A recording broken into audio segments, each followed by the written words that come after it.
अस्सलामुअलैकुम वरहमतुल्लाहि वबरकातुहू। मैं आपकी दोस्त फिरदौस आज आपको बताने जा रही हूँ एग पुडिंग।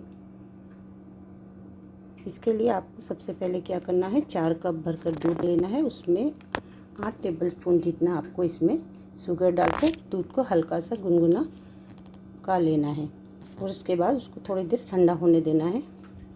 जब तक हमारा दूध ठंडा हो रहा है तब तक बाउल में हमें इसकी शक्कर को मेल्ट करके इसका सिरप बनाकर रखना है। शुगर को मेल्ट करने के लिए हमें इस तरह के बाउल लेना है और इसको माइक्रोवेव में इस तरह से हमें शुगर को मेल्ट करना है और इस तरीके से सारे बाउल्स रेडी कर लेने हैं।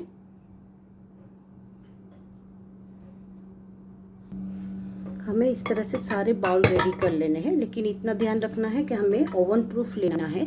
जो भी हम ग्लास जो बाउल लेते हैं ना, तो वो ओवन प्रूफ होना ज़्यादा ज़रूरी है। और दूसरी तरीके से भी हम बना सकते हैं इसको स्टीम करके।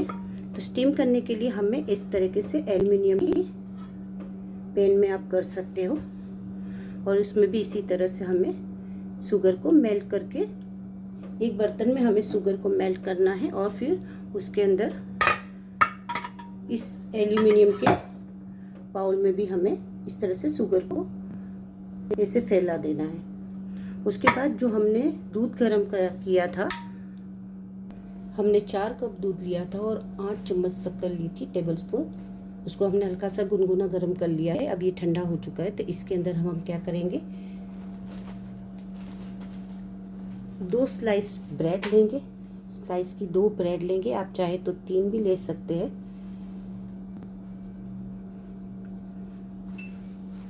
और इसमें हम 4 कप थे तो हम 4 अंडे लेंगे।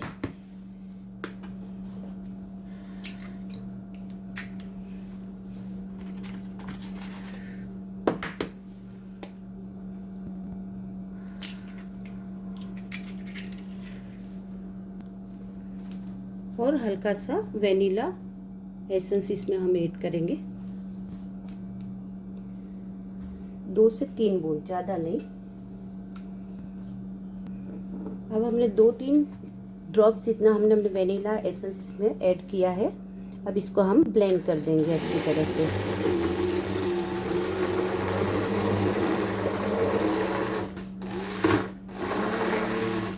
ताकि ये जो हमारी स्लाइस जो हमने ऐड की है ना, वो इसमें मेल्ट हो जाए। अच्छी तरह से मिक्स कर लेंगे।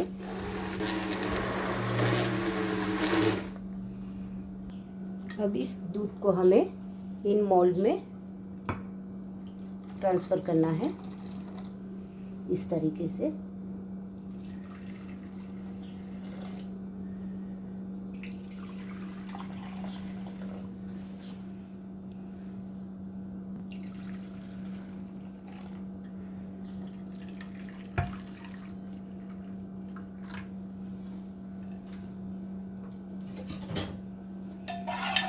ये जो लास्ट में रह जाएगा ना गाढ़ा वाला, उसको भी सब में अच्छे से ऐड कर देना है। या फिर आप अच्छी तरह से इसको मिलाकर इसमें हमें ट्रांसफ़र कर देना है। उसके बाद हम क्या करेंगे, जो हमने ओवन वाले जो हमने बाउल रेडी किए, इसको हम ओवन में बेक करने रखेंगे। और जो हमने एल्यूमिनियम का रेडी किया है उसको हम स्टीम करेंगे। मैं आपको बताती हूँ कैसे स्टीम करना है। स्टीम करने के लिए हम सबसे पहले इसको, जो हमारे पास इडली का जो आता है ना बर्तन, उसमें हम चाहे तो कर सकते हैं। अगर हमारे पास इडली का बर्तन नहीं है तो हम इस तरह से बड़ी वाली, हमारे पास जो भी बर्तन हो, हमारे पास जो भी बर्तन हो उसमें हमें इस तरीके से पानी को रेडी रखना है।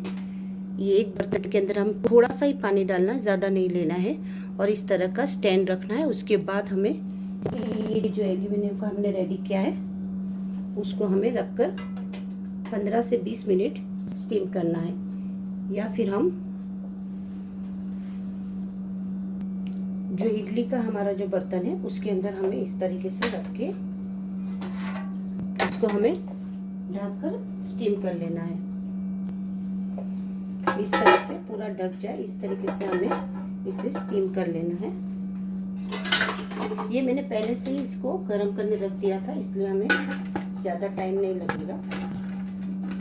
इस इस तरह से बंद कर देना है।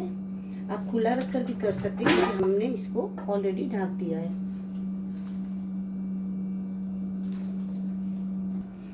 आप इसको चाहो तो कूटा हुआ बादाम पिस्ता या कटा हुआ बादाम पिस्ते से आप इसको गार्निश कर सकते हो, इसको डेकोरेट कर देना। उसके बाद आप इसको स्टीम करना।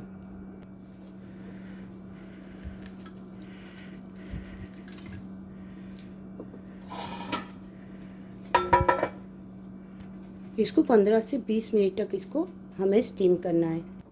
अब जिसको हम ओवन में बेक करेंगे ना, तो उसके लिए हमें ओवन को सेट करना है तकरीबन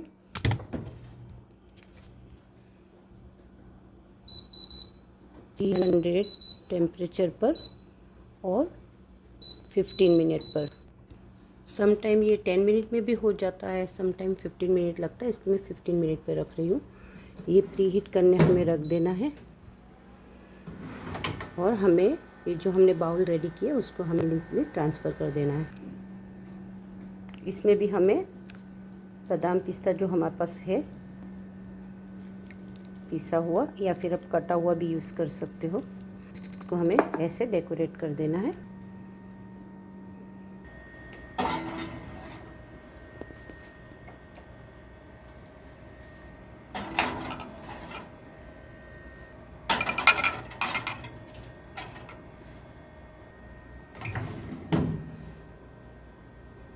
थोड़ी देर के बाद हमें इसे चेक करना है कि ये कच्चा है या हो गया है। आप देख सकते हैं।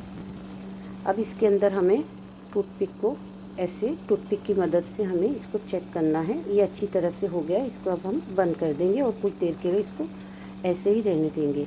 और आप इसको कट लगाकर किसी भी शेप में आप चाहे तो आप ट्रायंगल में कट करें, चाहे तो स्क्वायर में कट करके इसको आप किसी भी प्लेट में निकाल लें, लेकिन पूरी तरह से ठंडा होने के बाद।